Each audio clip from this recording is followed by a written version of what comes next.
and be more open. We expect in return the same from other countries when we are investigating someone. We will write a mutual legal assistance request to, let's say, Switzerland, and we will say that we have information that Mr. A has a bank account in Switzerland in such and such bank.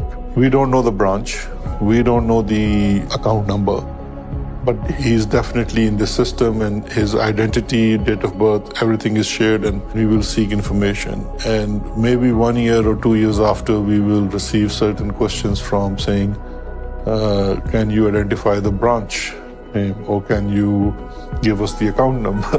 Whereas we have said in our first request, we don't have those.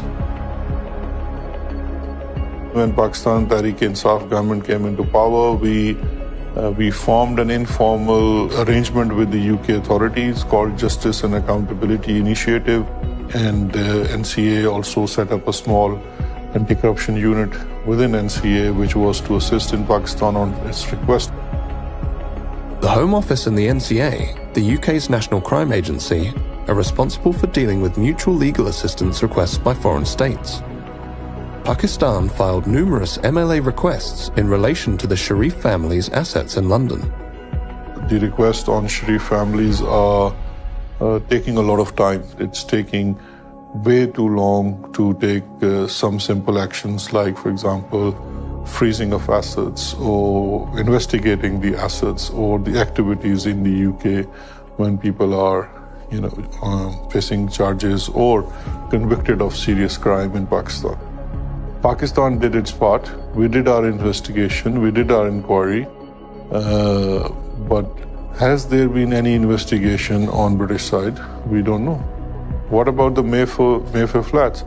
What about the whole property portfolio of Hassan Nawaz that has come in Panama Papers? The impression that goes to people is that everyone who commits such crimes or who is involved in corruption ends up in London, living in Mayfair flats. The main issues for developing countries are Western countries. Unfortunately, here in the UK and other Western countries, we can be very good at pointing the finger elsewhere and saying, hey, look at all that corruption over there. But the reality is we are facilitating that corruption. We are complicit in the laundering of public funds because we have a ready-made system ready to go where corrupt individuals can hide, can spend, can clean their money. London and its role in the offshore world is that it's a money launderer's paradise. It's a money launderer's paradise or haven. It's a place where if you want to stash illicitly earned wealth, you can do so anonymously, and you can do so with relatively few checks and balances.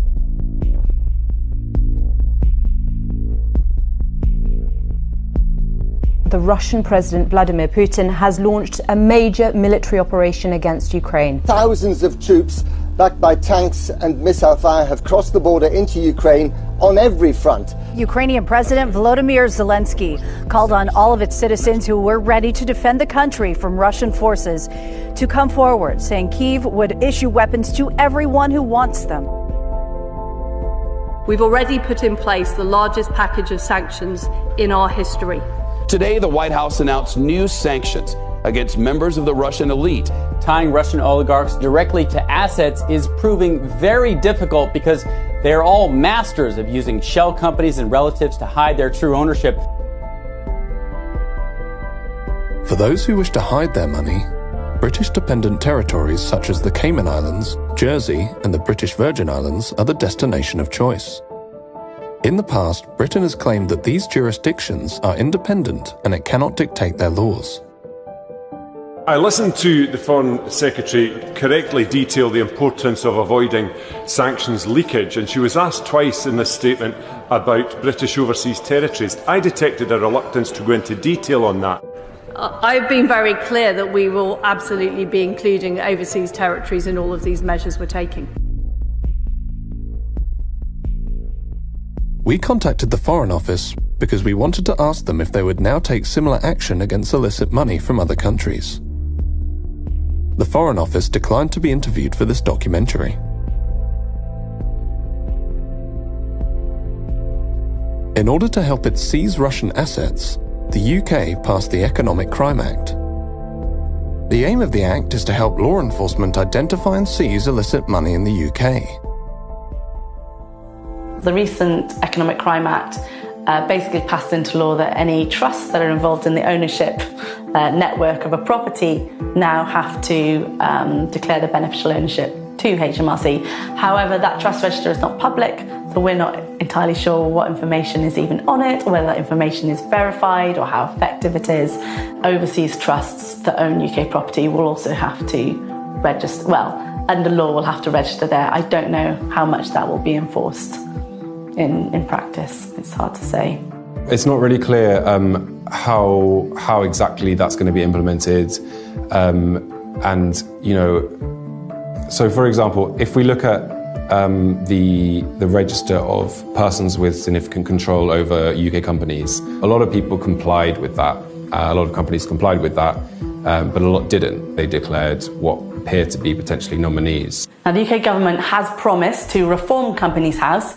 At the moment, Companies House is not empowered to check and verify the information that is submitted to it.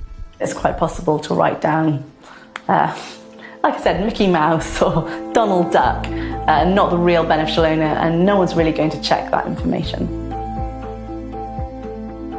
So when we look at setting up something similar for the property register, you know, we're likely to encounter the same kind of problems. How many of them are actually going to comply? And if they do, how do we know that that's the real, you know, the real beneficiary who owns that? How do we verify that? It's not hard to see why UK companies have become a vehicle of choice for corrupt actors, for money launderers to use to move and hide their wealth, because the enforcement is weak.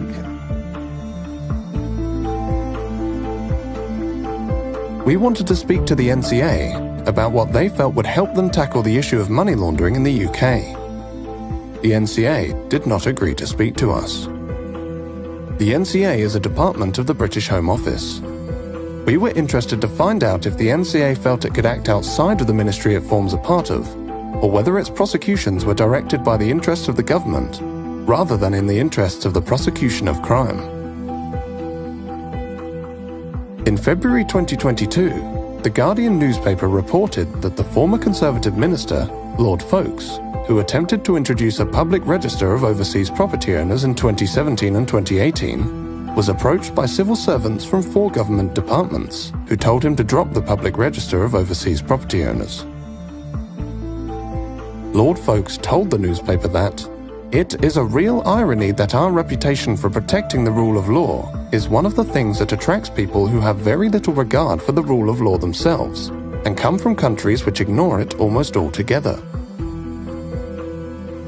We approached the FATF, the National Crime Agency, the Foreign Office, John Glenn MP, the Economic Secretary to the Treasury, and Priti Patel MP in charge of the Home Office. None of these individuals and organisations agreed to take part in this documentary. But when we contacted Imran Khan, the then Prime Minister of Pakistan, Imran Khan agreed to our request for an interview. Hello, Michael. Nice to meet you. How are you? Very well, thank you. And you? Good, thanks. So you're not going to be in the camera? No, we'll be after. So what is this? Sort of like a documentary? Yes. Or is it a question and answer? It's a documentary about individuals who've become very wealthy by being at the centre of power and currently have a lot of wealth in London, especially in property.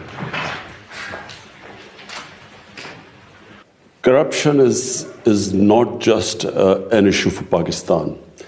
It is an issue for all the poor countries. In fact, I've come to this conclusion that countries are poor only because of corruption, and corruption of the elite. It's the corruption of the powerful that destroys a country, not the corruption of the weak. When I, as a Prime Minister, if I want to make money from my country, steal money and then send it abroad, I can only do it if I weaken the state institutions that would check my corruption. So the institutions get corrupt, and they get weaker, and they cannot stand in front of the powerful. The richer countries must come forward and treat money taken out of poor countries, money laundered out of poor countries, the same way as terror financing and as drug money. Because these two, terror financing and drug money, affect the richer countries, the laws are very strict. But there's hardly any attempt to stop this plunder of the poor countries. I feel that there is no incentive for rich countries to repatriate money or take action against these people, because they benefit from them. There are countries that are benefiting from money stolen from our countries and which are parked there. They are benefiting from billions of dollars which flow into their properties and their businesses, stolen from this country. So what incentive would they have? We are the ones who suffer. And this is the dilemma. We don't have the resources to get the money back, and they don't have any incentive to send it back to us. So this is the big problem which the entire developing world is facing. I guess it's a question of now hiring more expensive lawyers abroad. But you see, when you look at the laws, they basically favor, I'm talking about the richer countries as a whole, they tend to favor the crooks. It is so complicated to get your money back.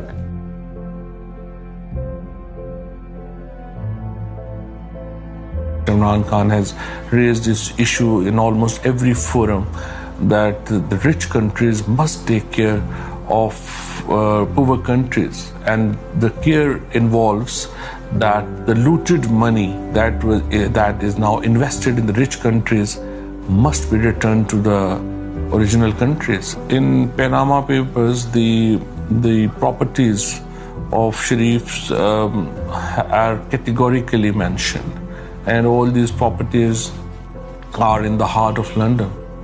And everyone, including the British government, knows that these properties are actually bought from laundered money. I think international politics play a big role here.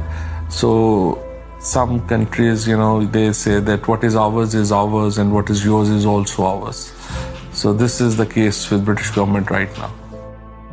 The United Kingdom, that the United States increasingly, that various other territories in the West are not only refusing to dismantle or make more open and accountable these kinds of systems, but are actively supporting territories that allow for the inflow of illicit financial wealth.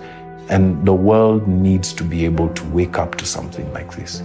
They'll shout about the Jeff Bezos and Elon Musks and Apples and all sorts of things, but they're eerily silent about the wealth that's being taken out and invested because it helps their countries. That's not right. We become victims twice, where when we are asking for our wealth to be returned, it becomes so difficult for us to have that happen. The Congolese still don't have the wealth from Mobutu Sese Seko's reign returned. The Nigerians still don't have wealth from Sani Abacha and many other people returned.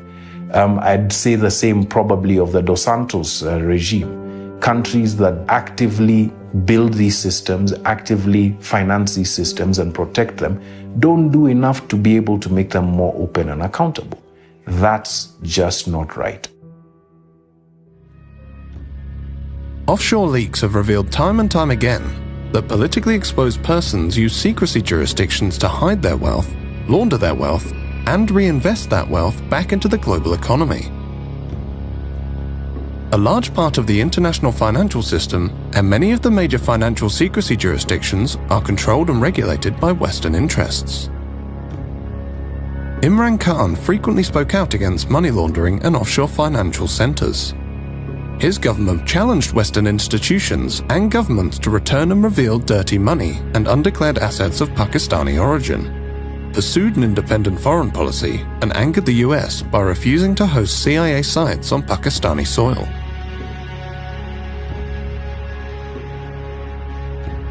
On the 7th of March 2022, the Pakistani ambassador to the US reported in a classified communique that Donald Lu, a senior State Department official, had informed him that Pakistan-US relations could improve only if Imran Khan was removed from power.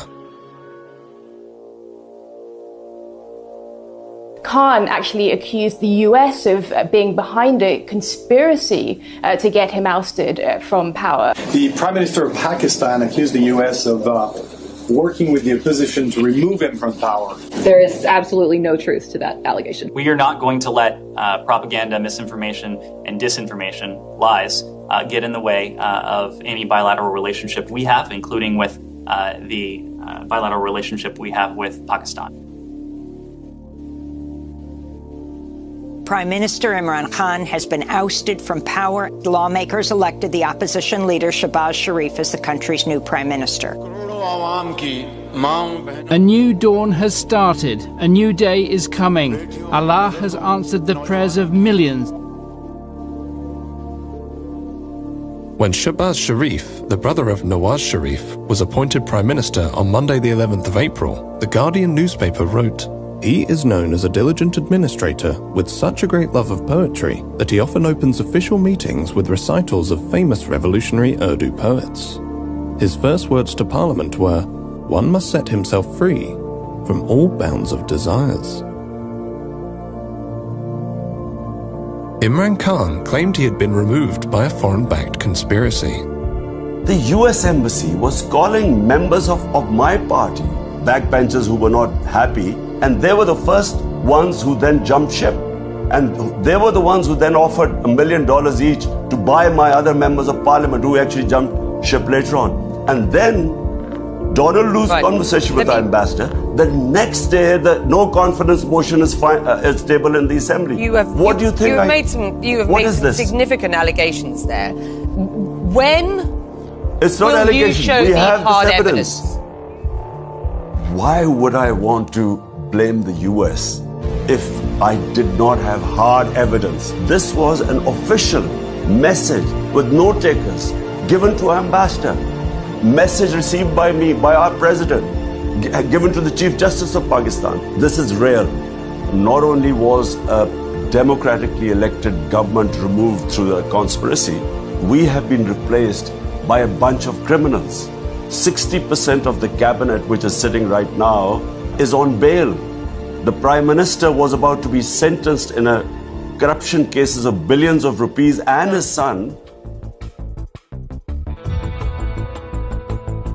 The Sharif doctrine is that you buy different people in all the important positions of power, whether it's in the media, you have your sympathetic journalists who continue to argue for you that the country can only be saved by the wisdom of the Sharif family.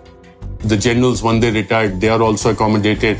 The judges, once they are retired, they are also accommodated. The journalists, they are also given government position and they willingly take it. So it's the entire Sharif doctrine which gives them this sense that they can even get away with murder in Pakistan.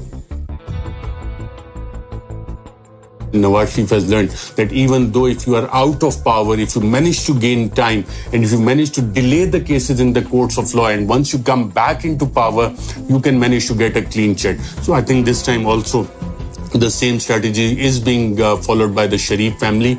I think those in power, they think that they can get away with the crimes they have done. And Sharif family has been benefiting from them because of their international friends who have been coming to their rescue to strike the dirty deals.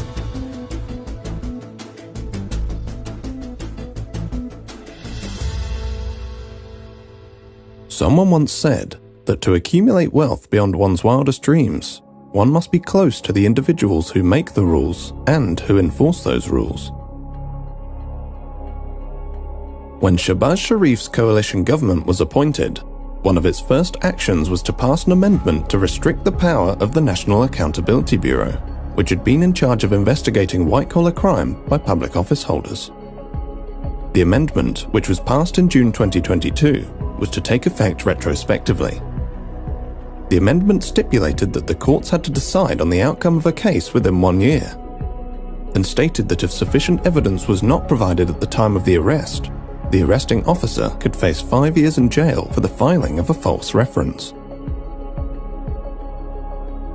Dr. Muhammad Rizwan, the 47-year-old chief investigator who presided over the investigation against Shahbaz Sharif and his family in the Ramzan Sugar Mills case, died of a heart attack on the 9th of May 2022. Another investigator on the same case suffered a heart attack and remains in critical condition. Malik Massoud, through whose accounts prosecutors alleged 3.7 billion Pakistani rupees were laundered to various Sharif family members, had been cooperating with investigators when he too suffered a heart attack and died on the 7th of June 2022. The 49-year-old had been a tea boy at the Ramzan sugar mills, where he drew a salary of approximately $300 per annum for his work at the Sharif family-owned enterprise. According to the Wealth Report, London is the wealth capital of the world, beating New York to the top spot. London is the favoured playground of the world's politically exposed oligarchs and their family members. The Sharif family of Pakistan, the Aliyevs of Azerbaijan, the Kenyatas of Kenya, and many other current and former politically connected families who acquired vast fortunes beyond their known sources of income own billions of pounds of prime London property. London boasts the greatest diversity of international property investors, with people from 45 countries owning properties in London. British dependent jurisdictions continue to offer financial secrecy and tax evasion services. 84,000 properties in the UK are owned anonymously. The UK government has made repeated promises to crack down on dirty money, but on each occasion, the government has failed to implement the promised legislation or watered down the legislation so as to make it ineffective. Britain remains the capital of libel tourism, where the wealthy come to attempt to silence their critics. London continues to be a safe haven for the global elite that have fallen out of favour in their home countries. Pakistan under Imran Khan attempted for years to engage with Britain to repatriate laundered money. Many other developing countries have done the same, without success. We approached numerous UK government bodies and ministers for this documentary. Not one agreed to speak to us. The FATF, the Intergovernmental Money Laundering and Terrorist Financing Watchdog, headquartered in Paris, indicated in its first review after the ousting of Imran Khan that Pakistan had met all of the compliance recommendations to be removed from the FATF grey list.